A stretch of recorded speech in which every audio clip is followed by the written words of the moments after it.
પૂજ્યપાદ હરિભદ્ર સુરેશ્વરજી મહારાજ ધર્મ માર્ગે જેણે પુરુષાર્થ આદર્યો છે, જેણે ધર્મના માર્ગને સ્વીકાર્યો છે, એણે શું અને કેવો પુરુષાર્થ કરવો ઘટે એની વાત સમજાવી રહ્યા. અહીંયા વાત ભલે, હું 2 દિવસથી કહું છું, વાત ભલે સંયમ જીવનને અનુલક્ષીને હોય, પણ લાગુ આપણને દરેકને પડી રહી છે. પુરુષાર્થ શું હોય? તમે ઘણું કરો તે પુરુષાર્થ છે નહીં. ખૂબ સાવધાનીપૂર્વક તમે તમારી કેળવણી કરો, તમે તમારું ઘડતર કરો, એનું નામ પુરુષાર્થ. ખૂબ સાવધાનીપૂર્વક, ખૂબ આનંદપૂર્વક, જે ક્યારેય કર્યું જ નથી. આપણે હંમેશાથી પ્રતિકારનું જીવન જીવ્યા છે, હંમેશા પ્રતિકારનું જ જીવન જીવ્યા છે. કંઈ પણ ઘટે એનો જવાબ આપવો, એનો પ્રતિકાર કરવો, આ આપણો સ્વભાવ છે. જતું કરવું એ આપણા સ્વભાવમાં જ નથી. જરાક કંઈક થશે ને, હજી તો માથું જરાક ભારે લાગશે ને, ત્યાં તો સીધા ડાક્ટર પાસે દોડશે, સાહેબ દવા આપો. સાવ નાની નાની વાતે ફરિયાદ કરવાની આપણને ટેવ છે. જ્યાં કશું જ જતું ન કરાય એનું નામ સંસાર છે, અને જ્યાં બધું જ જતું કરવાનો અભ્યાસ હોય એનું નામ ધર્મ.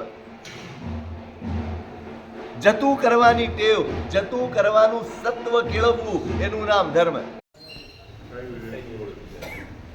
પ્રતિકારનું જ જીવન જીવ્યા છીએ આપણે. દરેક વાતનો જવાબ આપવો. આપણે ઘણીવાર છે ને, કોઈની વાત ઘણીવાર તો કોઈને સમજવા સાંભળતા જ નથી ને જવાબ આપવા સાંભળતા. મોટા ભાગે આવું જ થાય. તમને કોઈ કંઈ કહે છે એટલે તરત જ તમારા મનમાં એના જવાબો ગોઠવાતા જાય. તમે એ શું કહેવા માંગે છે એ સમજવાને બદલે તમારે એને શું કહેવાનું છે એની તૈયારી કરો છો. મિસઅન્ડરસ્ટેન્ડિંગ ક્યાં થાય છે? આપણે પ્રતિકારનું જીવન જીવ્યા છીએ અને અહીંયા ઘડતર કરી રહ્યા છીએ. કઈ પરિસ્થિતિમાં કેવી રીતે તમારે વર્તવું જોઈએ એનું ઘડતર છે, એનું શિક્ષણ છે. તો જ તમારી ક્રિયા ધર્મ કહેવાય, તો જ તમારો પુરુષાર્થ ધર્મ કહેવાય. તમે દિવસના 4 કલાક, 5 કલાક, 6 કલાક ક્રિયાને આપતા હો, પણ એ આપેલા કલાકો તમારા ધર્મમાં ગયા છે કે માત્ર ક્રિયામાં ગયા છે, એ નક્કી કોણ કરી આપશે? હું કેવી રીતે નક્કી કરીશ કે મેં વિતાવેલા 4 કલાક એ મારા ધર્મના હતા કે માત્ર ક્રિયાના હતા? મારું ઘડતર બતાડશે કે મેં આચર્યો હતો એ ધર્મ હતો, માત્ર ક્રિયા નથી.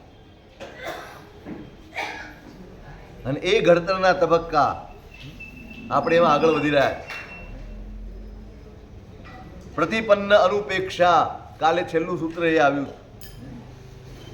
જે કોઈ પણ ધર્મ સ્વીકાર્યો છે, અત્યારે તમે સામાયિક લઈને બેઠા, બસ પછી એની જ ચિંતા હોય. તમે પૂજા કરવા અંદર ગયા અને પરમાત્મા આગળ વાટકી લઈને ઊભા છો ને, તો વાસુ પૂજ્યની પૂજા કરતા હો ત્યારે વાસુ પૂજ્ય સિવાય કશું મગજમાં ન હોય. તમે વાસુ પૂજ્યની પૂજા કરતા હો ને શાંતિનાથમાં ખાલી થયું કે નહીં એમ જોવા જાઓ ને તો ઉપેક્ષા. અને આપણી આ ટેવ.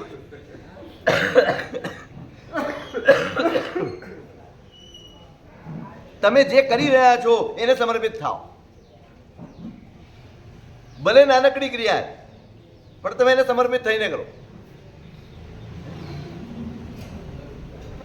પ્રતિપન્ન અનુપેક્ષા, એની ઉપેક્ષા નહીં કરવાનું. જે વખતે જે કરતા હો તે વખતે તેને વળગીને રહો, તેની વફાદારીપૂર્વક રહો. સામાયિક લીધું છે તો હવે સામાયિક સિવાયનો કોઈ વિકલ્પ. પછી મારે ત્યાં જવાનું છે, પછી મારે આ કરવાનું છે, પછી મારે આનું. તમે સામાયિકની ઉપેક્ષા કરીને ક્યારે એને ધર્મ બનાવી શકો નહીં. આ એવું નથી કે 2 ઘડી હવે તમે પ્લાનિંગ કરો, 2 ઘડી સુધી આખા દિવસના પ્લાનિંગ કરી નાખો, લખી નાખો, બધું કરી નાખો. સારું, લ્યો, ફ્રી ટાઈમનો ઉપયોગ કર્યો, સદુપયોગ કરી નહીં. સામાયિક એટલે સામાયિક. માળા લીધી છે, તો જે પણ પરમાત્માનો મંત્ર તમે ગણવાના છો એ પરમાત્મા તમારી નજર સમક્ષ હોવા જોઈએ, એ પરમાત્માના ગુણો તમારી નજર સમક્ષ હોવા જોઈએ, એનો આ પ્રત્યેનો અહોભાવ તમારા હૈયામાં હોવો જોઈએ. બીજા કોઈ વિકલ્પો, બીજી કોઈ વાતો તમારા હૈયામાં ન હોય. આ છે અનુપેક્ષા. અભ્યાસથી આવશે. વારંવાર કહું છું, આ બધું એક દિવસમાં નહીં આવે, પણ અભ્યાસ કરત કરત અભ્યાસ કે જડમતી હોત સુજાન. ગમે તેવો જળ બુદ્ધિનો હોય ને તો પણ નિરંતર અભ્યાસમાં રહે તો બુદ્ધિમાન થઈ શકે, જાણકાર થઈ શકે, જ્ઞાની બની શકે.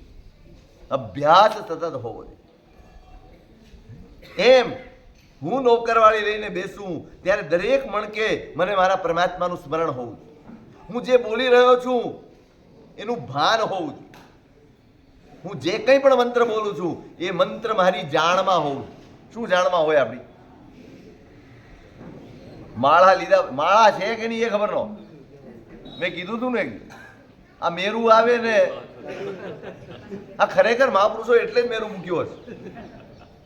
એમને ખબર છે અને માળા પૂરી થશે તો ખબર નથી જ પડવાની. આ ઉપેક્ષા છે, પ્રતિપન્નની ઉપેક્ષા. તમે પ્રતિક્રમણ કરવા તૈયાર થયા છો, તમે હાથ જોડીને ઊભા છો કે ગમે તેમ ઊભા છો, તમે ક્યાંય છો? શું કર્યું? ઉપેક્ષા. ઉપેક્ષા એ વિરાધનાનો જ બીજો પ્રકાર છે. એ વિરાધના જ છે. દેરાસરમાં જઈને પરમાત્માની ઉપેક્ષા, સામાયિકમાં રહીને આરાધનાની ઉપેક્ષા, માળામાં રહીને પણ પરમાત્માની ઉપેક્ષા. આ ઉપેક્ષા એ જ વિરાધના. તમે કદાચ સામાયિકમાંથી 2 ઘડી સુધી એક જગ્યાએથી હલ્યા પણ ન હો, બને એવું. તમે આખી સામાયિક મૌનમાં પસાર કરી હોય, બધું જ થયું હોય અને છતાંય તમે સામાયિકની ઉપેક્ષા કરી હોય, એવું બને?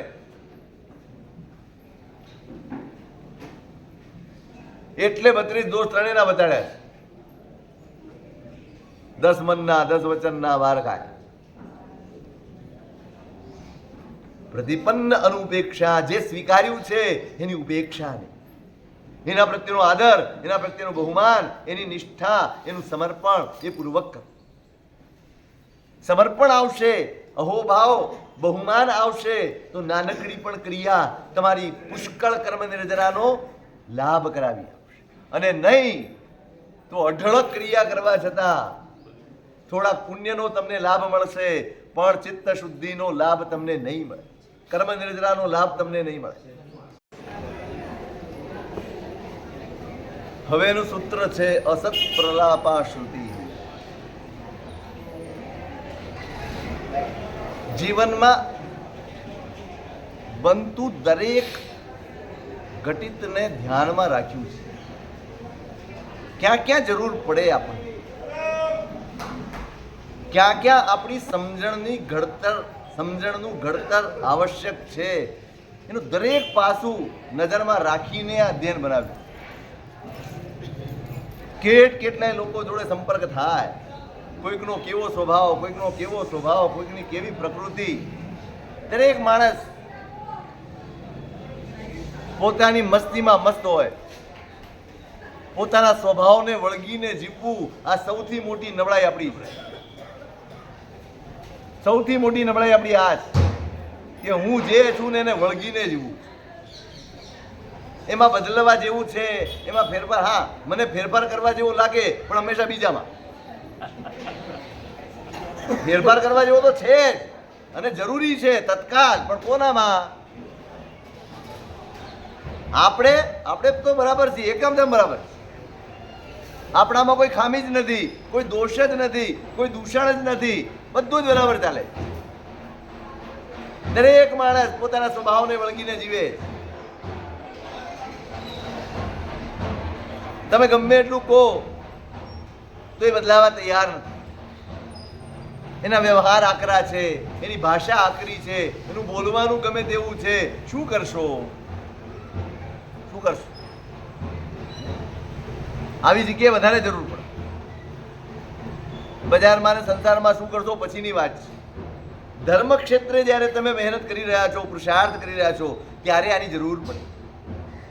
અસત પ્રલાપા શ્રુતિ.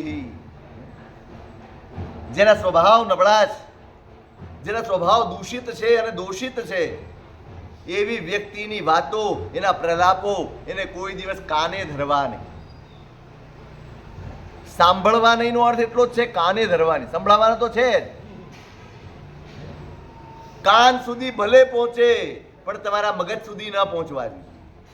કાન સુધી ભલે પહોંચે પણ તમારા મન સુધી એ ન પહોંચવા જોઈએ. જે વસ્તુ મન ઉપર પહોંચે છે ને એનો પ્રતિકાર થયા વગર રહેતો જ.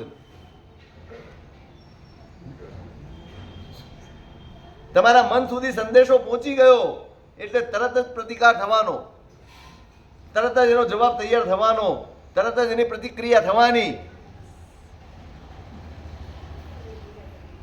ઓપરેશન થાય તે વખતે એનેસ્થેસિયા આપે. સાહેબ એનેસ્થેસિયા શું કરે? સંદેશા વ્યવહાર બંધ કરી દે.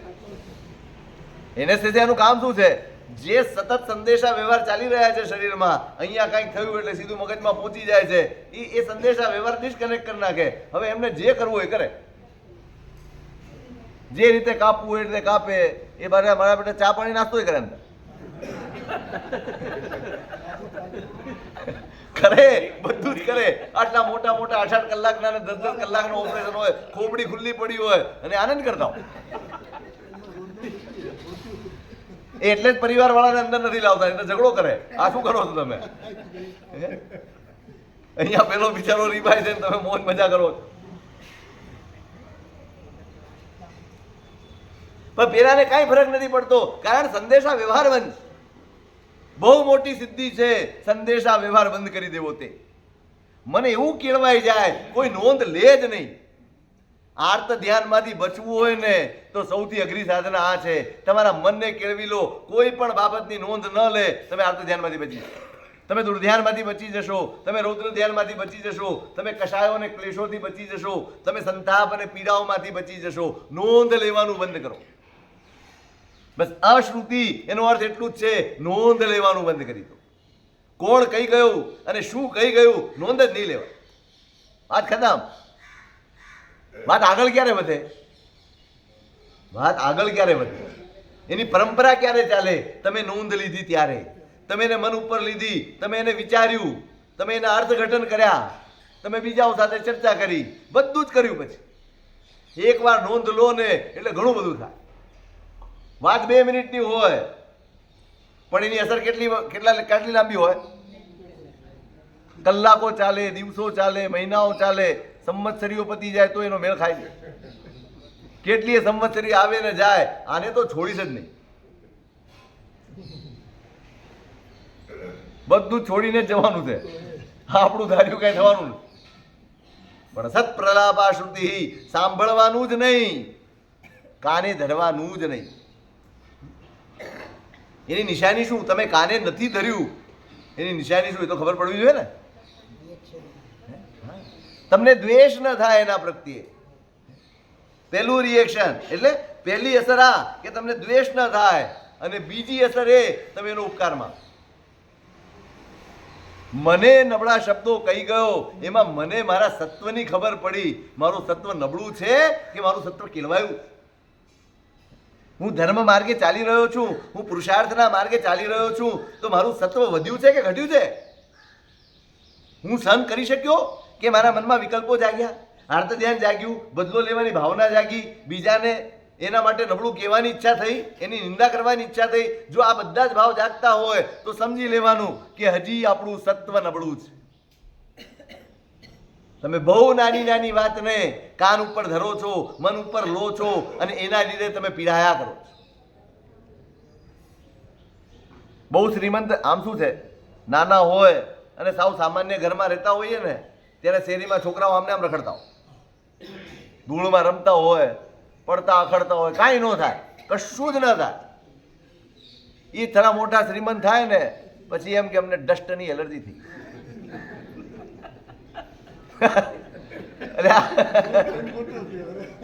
એ ડસ્ટમાં જ મોટો થયો છે તું. હવે તને ડસ્ટ જરાક હવા બદલાય, વાદળા ઘેરાય ને હવા બદલાય એટલે તરત હાકછી ચાલો. આ જેમ એલર્જીનો પ્રોબ્લેમ છે ને, આ બી એક એલર્જી છે. નાની નાની વાતે અસર થાય ને આ એલર્જી કહેવાય. હવે એની દવા આવતી નથી. એની આ દવા છે. તમે નોંધ લેવાનું બંધ કરો, તમે કાને ધરવાનું જ બંધ કરો. આ એની દવા.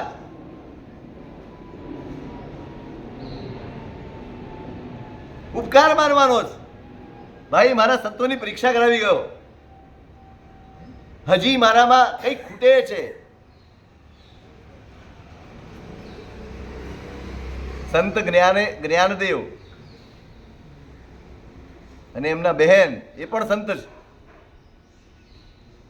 બધા યાત્રા કરીને નીકળ્યા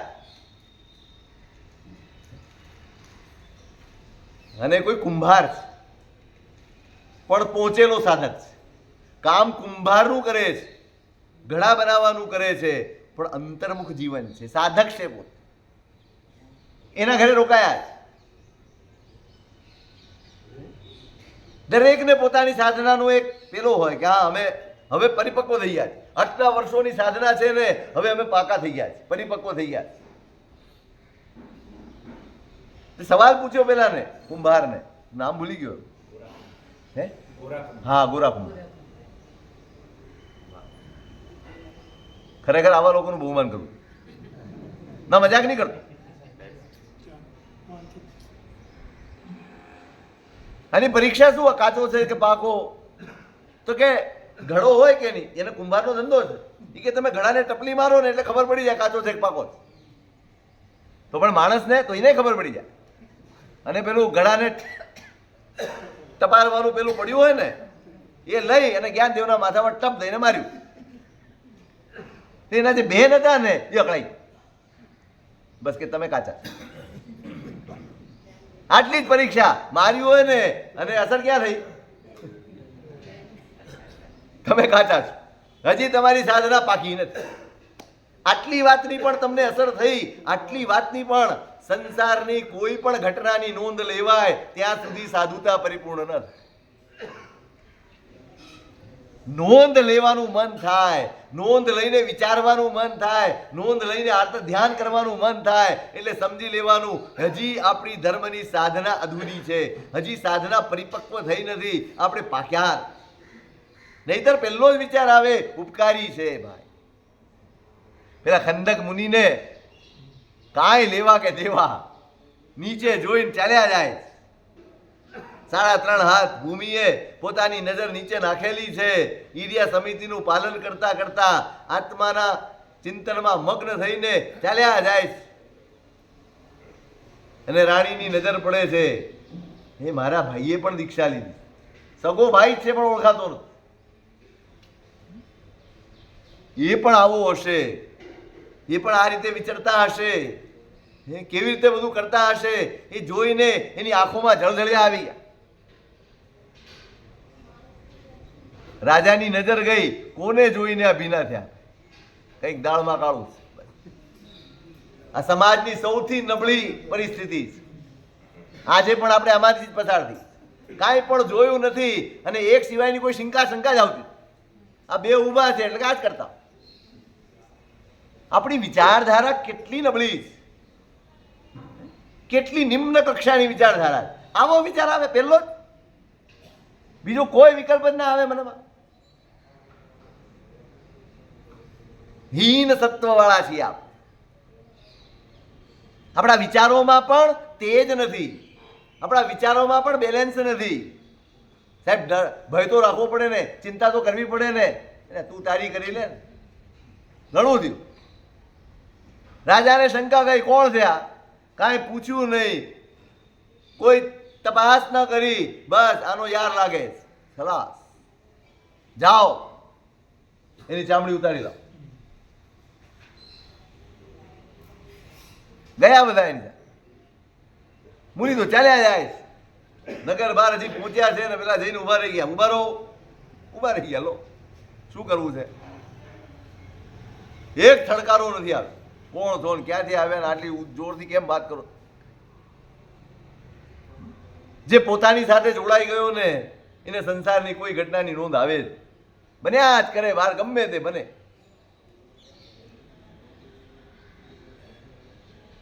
આત્મામાં રહેલો જીવ છે, પોતાની અંદર રમમાણ જ.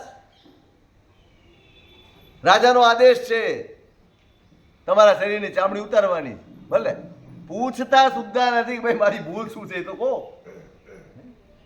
આ ગામનો એક કાંકરો ઉપાડ્યો નથી, મેં કશું જ કર્યું નથી. એમ તમારે એમ કરવું છે? બોલો કેવી રીતે કરવું છે? કયો કેવી રીતે કરવું? તમને તકલીફ ન પડે એમ કહો. તમે કહો તો હું સૂઈ જાઉં, તમે કહો તો હું ઊભો રહું, તમે કહો તો હું બેસી જાઉં.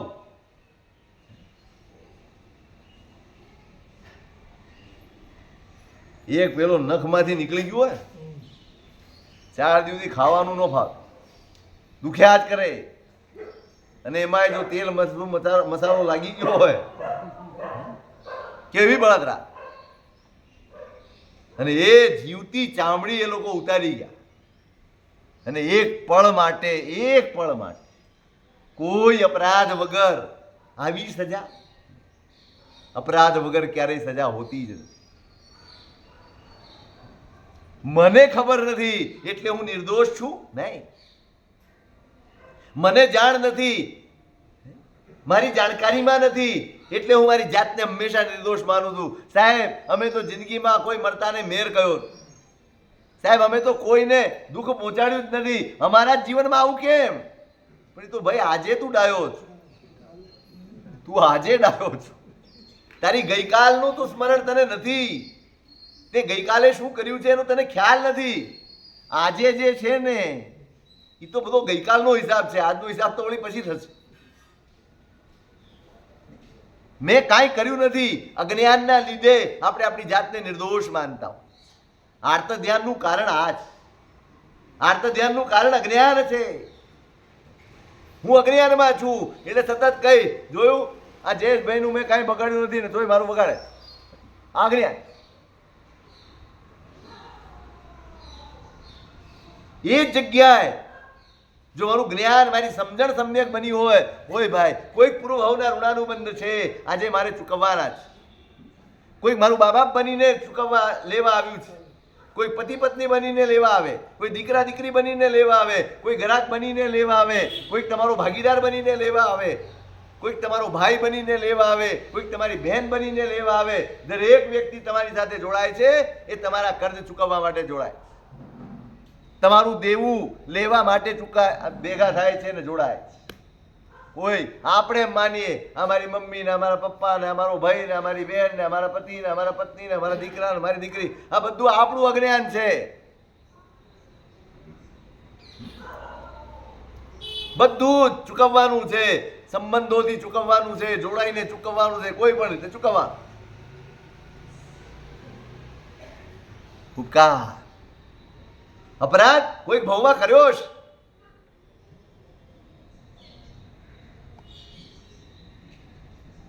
જન્માંતરમાં જે કર્યાજી આ જીવે અપરાધ, ભોગવતા ભલી ભાત શુંજી, શુક્લ ધ્યાન આસ્વાદ રે. ગજસુ કુમારની સજ્જા કાંઈ નહીં, કાયોસર્કમાં ઊભા છે ને પેલો મારી દીકરીઓને રખડાવી દીધું માટે માથા ઉપર બાંધી દીધી પાળ બાંધી સિર ઉપરેજી, અગ્નિ ધરી તેમાં જળ જળ જ્વાલા સલગતીજી, અત્યંત સુકોમળ કાયા. એ કાંકરોય સહન થાય નહીં એટલી કોમળતા એમની કાયામાં છે. અને હજી આજે જ લોચ કર્યો, આજે જ. અમારે તો લોચ થાય ને પછી કોઈ હાથ લગાવે તો કાળ ચડે માથે. દૂર રે ભાઈ, દુખે જ. તાજો જ લોચ છે અને એમાં અંગારા ભરી દીધા. પણ શું વિચાર આવે? એ સસરો સાચો સગોજી, આપે મુક્તિની પાક, ઈણ અવસર ચૂકવું નહીં, ટાળું કર્મ વિપાક. આ અવસર ચૂકવા જેવો નથી. માંડ માંડ હવે વર્ષો સુધી આરાધના કરું, વર્ષો સુધી મનની સ્થિરતા કેળવું, અને જે લાભ મળે આ સસરાના લીધે હું 2 ઘડીમાં લાભ મેળવી લઈશ. સાધી લો. આ સસરો શું છે ને શું નહીં એની પંચાયતમાં પડ્યા વગર આપણું કરો. ઉપકારમાં શું થયું? અંતકડ હુઆ કેવલીજી, 2 ઘડીમાં તો કેવળ જ્ઞાન થઈ ગયું અને મોક્ષે પધારી ગયા. માનું વચન સાર્થક ઠેરવી દીધું. બેટા દીક્ષા લે, હું એક શરતે આપું, બીજી માં ન કરે ને હું તારી છેલ્લી માં બનું એવી શરત પૂરી કરતો હોય તો દીક્ષા આપ. એવી આરાધના કરજે કે હું તારી છેલ્લી માં બનું. એ મા બાપ કેવા હશે, એ માં કેવી હશે? ઉપકાર માને, કાને ન ધરે, એના પ્રત્યે દ્વેષ ન કરે, ઉલટાનો ઉપકાર માને. આ કેળવણી. અભિનિવેશ ત્યાગ, કોઈ પણ બાબતમાં આગ્રહનો ત્યાગ, અભિનિવેશનો ત્યાગ. જીદ્દે ભરાઈ જઈએ આપ, મારા મનમાં આવ્યું એ રીતે જ થવું જોઈએ. કદાગ્રહ ભરાયો, ક્લેશ કદાગ્રહમાંથી જન્મે. વૈમનસ્ય કદાગ્રહમાંથી જન્મે. જતું કરવાની ટેવ ન હોય, જતું કરવા જેટલી ઉદારતા ન કેળવાઈ હોય ને ત્યાં હંમેશા ક્લેશ હોય. મેં કીધું હતું કે ડબ્બો અહીંયા મૂકવાનો છે ને તમે અહીંયા મૂકી દીધો, બસ ડબ્બાને કાંઈ લાગતું નથી ને તમે ઝઘડી પડો. ડબ્બો કહેતો જ નથી કે હું અહીં બેસું કે ત્યાં બેસું, બેસી ગયો છે. ઝઘડે છે કોણ? કોણ ઝઘડે છે? ડબ્બાને વાંધો જ નથી કાંઈ કે તમે મને આ પાળી ઉપર કેમ મૂક્યો ને આ કબાટમાં કેમ નથી મૂક્યો, એને કઈ વાંધો નથી. બે સાસુ બહુ ઝઘડી પડે. મેં કીધું તું સાવરણી અહીંયા ની અહીંયા મૂકવાની છે, થઈ ગયું પૂરું. તમે જોજો મોટા ભાગના ક્લેશો એ સાવ સામાન્ય, સાવ ફાલતુ, સાવ તુચ્છ વાતોમાંથી પેદા થતા હોય. કેમ થાય છે? જતું કરવાની વૃત્તિ નહીં. ભગવાનને કાનમાં ખીલા ઠોકાવવા પડ્યા. કેટલી વાત હતી. પેલા શૈયા બાલકને કીધું હું સુઈ જાઉં ને એટલે સંગીત બંધ કરી દઈશ. હવે સંગીત જ એવું ચાલતું હતું કે ભલભલો એમાં ડૂબી જાય, બધું જ ભૂલાઈ જાય, બધું જ વિસરાઈ જાય. ઊંઘ ઉડી ગઈ, સંગીત ચાલુ છે. હવે વાંધો સંગીતનો નથી, મેં બંધ કરવાનું કીધું છું અને તમે બંધ કેમ ના કરો? ઝઘડો સંગીતનો નથી, ઝઘડો એ સાંભળે છે એનો પણ નથી, પણ મેં કહ્યું અને તમે ન સાંભળ્યું, બસ પતી ગયું. તને બહુ શોખ છે, ચાલો શું કર્યું? તપાવેલું સીધું રેડી દીધું કામ. બહુ શોખ છે ને એટલે સાંભળ. કેવો તીવ્ર કષાય આવે. કોઈ પણ વાતની પકડ તમને કષાયનો ભોગ બનાવ્યા વગર રહે નહીં. કષાયથી બચવું છે ને તો પકડથી બચજો, ક્લેશથી બચવું છે તો આગ્રહથી બચજો. જો ક્યાંય આગ્રહ રહ્યો, ક્યાંય પકડ જતું કરજો. શાંતિ માટે બધું જ જતું કરજો. તમારી સ્વસ્થતા માટે, તમારી પ્રસન્નતા માટે બધું જ જતું કરી દેજો. પ્રસન્નતા જતી ન કર. આપણે પ્રસન્ન ઊંઘ વેચીને ઉજાગરા લેવા એ આપણી પાસે શીખવાય. અભિનિવેશ ત્યાગ, કોઈ બાબતનો અભિનિવેશ નહીં. મારી આરાધના હું કરું, એની આરાધના એ કરે. શેના આગ્રહ, શેના કદાગ્રહ, શેના ક્લેશ, શેના કંકાશ. વ્રતાની ચીર્ણાની તપો વિતપ્તમ. વ્રતો પણ આચરાયા, તપ બી તપાયું. કૃતા પ્રયત્ન પિંડ શુદ્ધિ.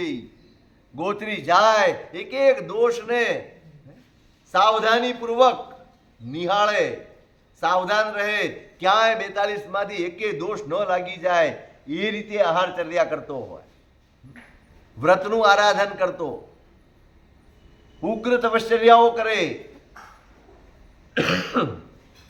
આહાર વગેરે સમિતિ, એષણા સમિતિ આ બધાયમાં ઉપયોગ વાળો હોય. અભૂત ફલમ વ્યક્તુન નિન્નવાનામ અસદગ્રહસ્યેવ શ્રીસો અપરાધ.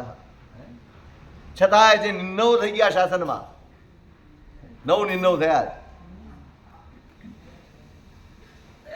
એમના વ્રતો પણ શુદ્ધ હતા, એમનું તપ પણ ઉગ્ર હતું,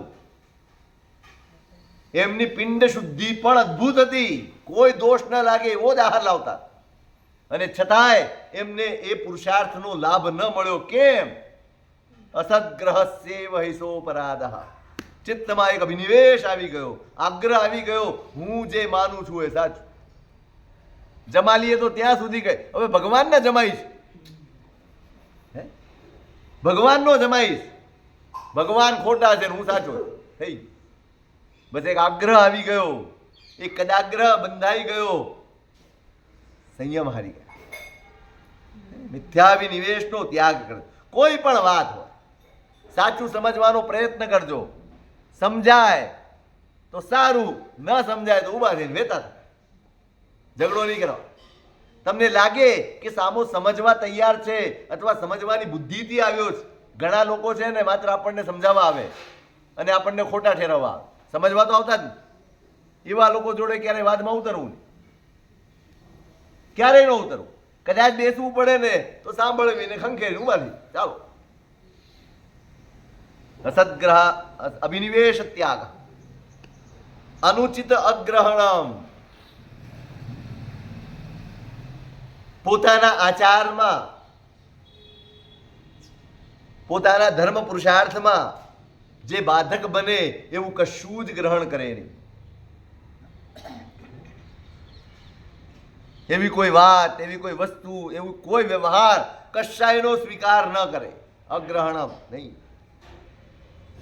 અહીંયા તો ત્યાં સુધી લખ્યું છે. કોઈ પણ આહાર હોય તોય, વસ્ત્ર હોય તોય, વસતી હોય તોય, દરેકના નિયમો છે. આહાર કેવો લેવો, વસ્ત્ર કેવા લેવા, વસ્તી કેવી પસંદ કરવી, ક્યાં રહેવાય ક્યાં ન રહેવાય, આ બધાની મર્યાદાઓ છે. મારા ધર્મ જીવનમાં, મારા ધર્મ પુરુષાર્થમાં જે બાધક બને એવી કોઈ વસ્તુ, વસ્તી, પદાર્થો, આહાર કશું જ ગ્રહણ કરવાનું. ઇવન દીક્ષા આપવાની હોય તો પણ હમણાં જ આવ્યું, પરીક્ષા કરીને, એના ગુણોની તપાસ કરીને. અનુચિત અગ્રહણમ, ત્યાં એ પણ લાગુ પડે. જે ઉચિત ન હોય, જે સુપાત્ર ન હોય, એને સંયમ આપવો ને એ પણ અપરાધ.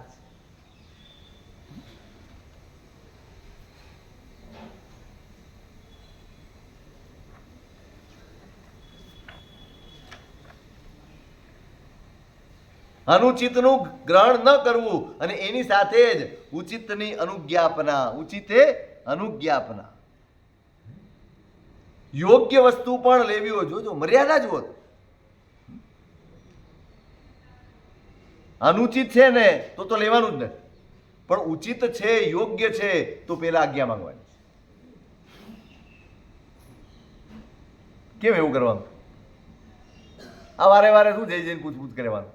આપણે કઈ નાના ગગા છીએ, આપણને ખબર નથી પડતી. ઘણી વાર એમ થાય સાહેબ આપણે તો મોટા થઈ ગયા, હવે શું છે પૂછવાનું કામ નહીં. ઉચિતે અનુજ્ઞાપના. ઉચિત હોય તો પણ રજા લેવાની. કારણ વસ્તુ ઉચિત છે, વસતી ઉચિત છે, પદાર્થ ઉચિત છે, બધું જ ઉચિત છે. મને ઉચિત છે કે નહીં, મારા માટે હિતકારી છે કે નહીં, એનું ભાન કેમ થાય? એનો બોધ કોને હોય? એ તો ગુરુને હોય. એટલે દરેક વસ્તુમાં પૂછવાનું છે, એટલે દરેક બાબતમાં આજ્ઞા લેવાની છે. વાતે વાતે વાતે વાતે આજ્ઞા લેવાની. એટલા માટે કે હું ભૂલ કરી શકું, કદાચ હું સ્વાર્થમાં ખેંચાઈ શકું, કદાચ હું મારી ઈચ્છાની પાછળ દોડી શકું, હું મારી આસક્તિને આગળ કરીને લઈ શકું. હવે વસ્તુ કલ્પિત છે, આજે જ બનાવી છે, શુદ્ધ જ છે, કોઈ અભક્ષ્ય વસ્તુ નથી. મને મન થઈ ગયું જાય તે ખાવું જ. તમે લઈ આવ્યા, વસ્તુ નિર્દોષ હતી, ભાવ નિર્દોષ નહોતા. વસ્તુ નિર્દોષ પણ પરિણામ નિર્દોષ નહોતા. પરિણામ આસક્તિના હતા અને ત્યાં જ કસોટી હતી અને મેં વાપરી લીધું. શું કર્યું? એક તરફ આજ્ઞાનું ઉલ્લંઘન થયું, એક તરફ આરાધનાનું ઉલ્લંઘન થયું, વિરાધના થઈ. એટલે ઉચિત હોય ત્યાં પણ અનુજ્ઞા માંગવાની છે, ગુરુની પણ આજ્ઞા માંગવાની છે અને સામે જેની હોય એની પણ આજ્ઞા માંગવાની. વગર માગે, વગર પૂછે અડવાનું પણ નથી. લેવાની તો પછી વાત, અડવાનું પણ નથી. એટલે અહીંયા તો એક દાંત ખોતરવાનું હોય ને, વસ્તુ જોઈતી હોય તો શ્રાવક પાસે માંગવાની. ભાઈ આનો ખપ છે, તમે લાવી આપશો? આનો ખપ છે, રાખે જ નહીં, પોતાની પાસે કશું જ નહીં, માગીને જ લેવા. કેમ સાધુને અનુજ્ઞા નથી? કશું જ રાખવાની નહીં. ચિત્તના પરિણામોનો કોઈ ભરોસો નહીં. ક્યારેક કષાય આવી જાય, ક્યારેક આવેશ આવી જાય, અને હું કાતર રાખીને, સોય રાખીને, આવા બધા સાધનો રાખીને બેઠો હોઉં અને આવેશમાં કોકને ઠોકી દેવાય, થાય એ થાય. એવી કોઈ સંભાવના ન રહે. એના માટે આ બધા જ નિષેધો છે. માગીને લો અને કામ પતે તરત પાછું આપી દે, પૂરી. કેટલું ધ્યાન રાખ્યું છે આપણા માટે. ખબર છે કે ભાઈ આ જ મનોસ્થિતિ હોય, આ જ મનોદશા હોય, અને એ સ્થિતિમાં ક્યારેક ને ક્યારેક આવા વિકલ્પોના ભોગ બની જવાય અને એમાં અનર્થનું સેવન થઈ જાય. એ ન થાય ને બચી જવાય, એટલા માટે થઈને નથી રાખતું. એટલે ઉચિત હોય તો પણ અનુજ્ઞા લઈને કરવાનું. નિમિત્તોપયોગ. કોઈ પણ સારું કામ કરવું હોય અને અહીં તો આહાર લેવા જવાનું હોય ને તો એ નિમિત્તનું ધ્યાન રાખ. કેવા શુકન થઈ રહ્યા છે, કેવું વાતાવરણ છે, કોણ આવ્યું છે, કોણ ગયું છે, કોણ આપણી આગળ પાછળથી નીકળે છે, આનો પણ ઉપયોગ રાખ. કારણ હું નીકળું છું મારા સમુદાય માટે નીકળું છું, મારા સાથીદારો માટે નીકળું છું, બધાનો લાભ છે એમાં. મારે એકલાનું હોય તો ચાલો હું નીકળી ગયો, ન મળી તો મારું થાય રહેશે, પણ હું નીકળ્યો બધા માટે, કાંઈ લયા વગર આવ્યો તો. એટલે દરેક ઉત્તમ કાર્યોમાં નિમિત્તની પરીક્ષા કરવાની. અયોગ્ય અગ્રહણમ, જે યોગ્ય ન હોય એવા આહાર વગેરે કોઈ પણ પદાર્થોને ગ્રહણ ન કરવા. અને અન્ય યોગ્યસ્ય ગ્રહ, મારા માટે યોગ્ય નથી. જોજો, સાદું આહાર લેવા જાય તો આપણો વિવેક રાખ. ભાઈ આ વસ્તુ મને અનુકૂળ નથી. આ તો કેવું છે, મને નો ભાવતું હોય તો ગોચરીમાં લાવતું, કેમ કે લાવો ને મારા પાત્રમાં આવે તો હું બીજાનો વિચાર જ ન કરું. હા એવું થાય, કારેલાનું શાક ન લાગે.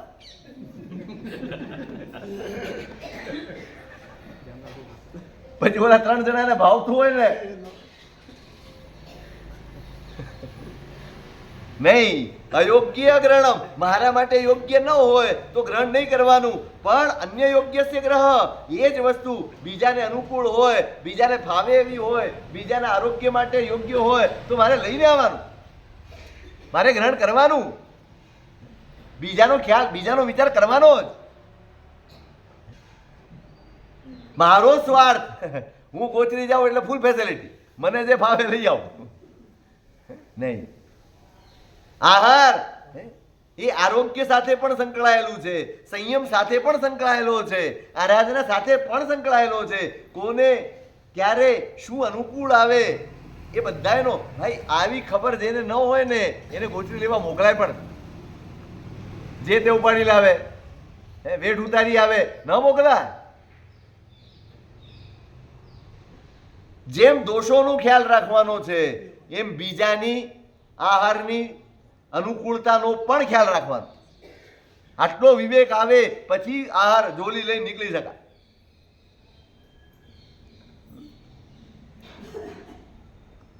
અને ગુરોર નિવેદનમ, કોઈ પણ વસ્તુ, કોઈ પણ વાત, કોઈ પણ ઘટના એ બધાનું નિવેદન ગુરુ ભગવંતને અવશ્ય કરવા.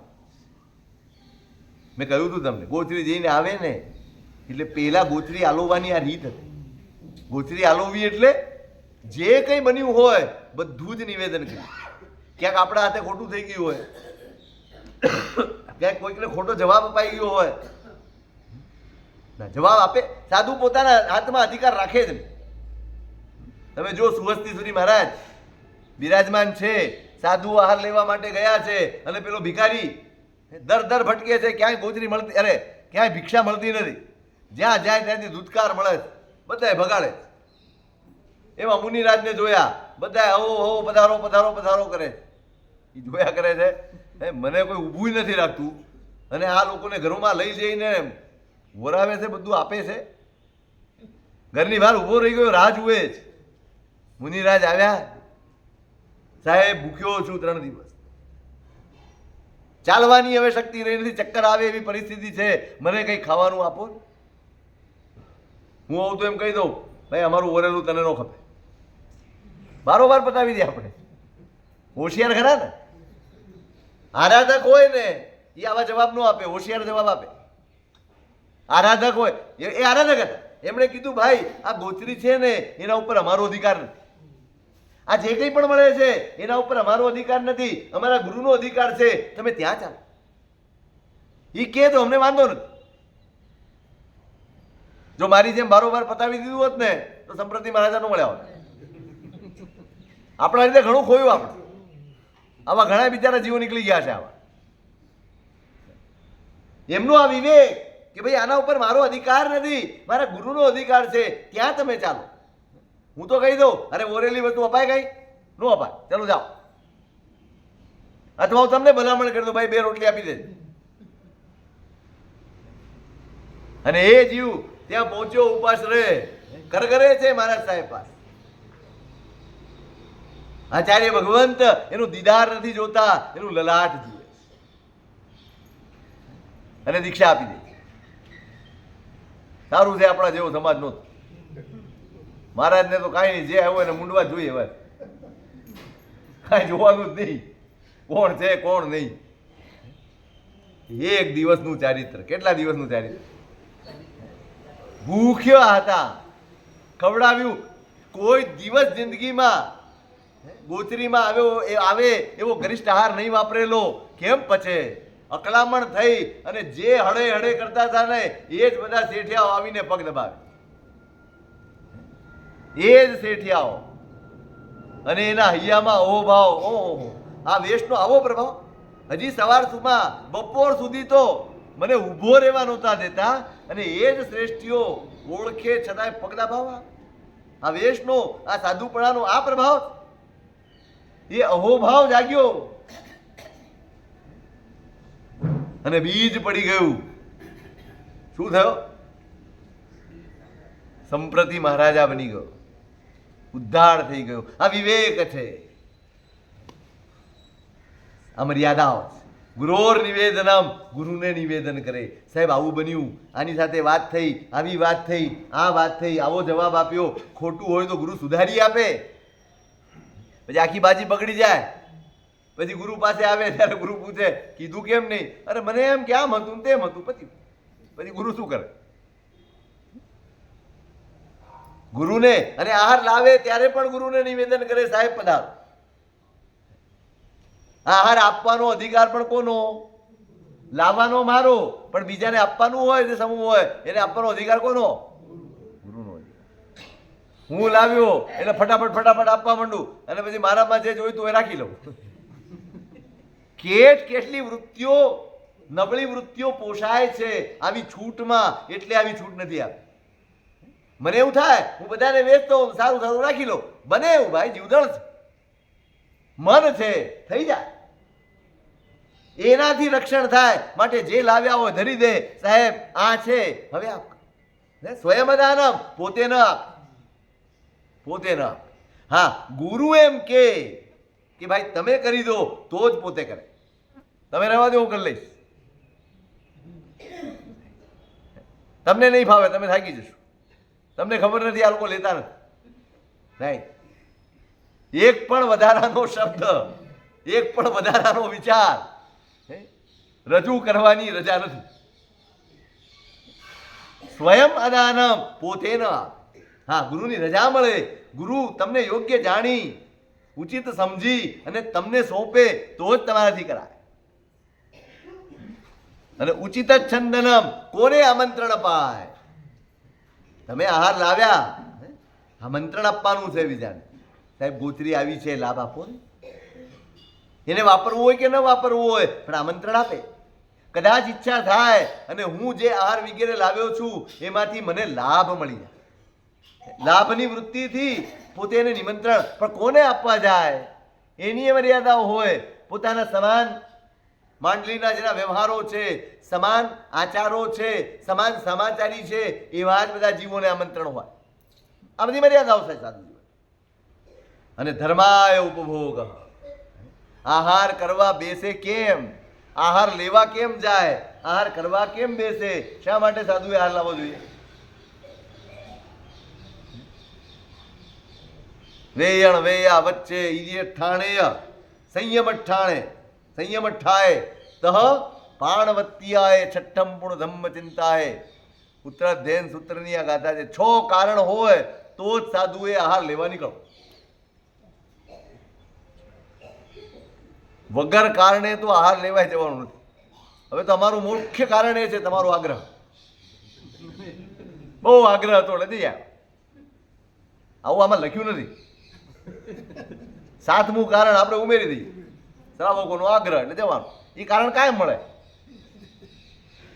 વેયણ વેયા વચ્ચે ક્ષુધા વેદનીયનો ઉદય હોય, શા માટે આહાર કરે સાધુ? નહીં, શરીરની પુષ્ટિ માટે, શરીરની કાંતિ માટે, સારા દેખાવા માટે નહીં. વિકલ્પ જ ન હોય. શરીર ઉપરથી એના પરિણામ જ ઉતરી ગયા. શરીરને સાચવવાની બુદ્ધિ ન હોય. શરીરને સાચવવાનો પણ એટલા માટે કે ધર્મમાં સહાયક છે માટે. મુખ્ય સાહણ હે ઉસ્સ સાહુ દેહ સધારણા. મેં કહ્યું તમને આ ગાથા બોલવાની હોય. હો જણે મથા વજ્જા વિત્તી સાહુણ દેસિયા. મુખ્ય સાહણ હે ઉસ્સ સાહુ દેહ સધારણા. સાધુના શરીરનું વિશેષણ આપ્યું છે. મોક્ષની સાધનામાં સહાયક એનું નામ સાધુનું શરીર. બસ એને એ સહાયક બની રહે, સહાયક તરીકે ટકી રહે એટલા માટે એને આહાર આપવાનો. વેયણ ક્ષુધા વેદનીયનો ઉદય હોય અને સહન ન થતો હોય તો પછી આહાર લેવા. વ્યાવચ્ચ કરવાની છે સાધુઓની.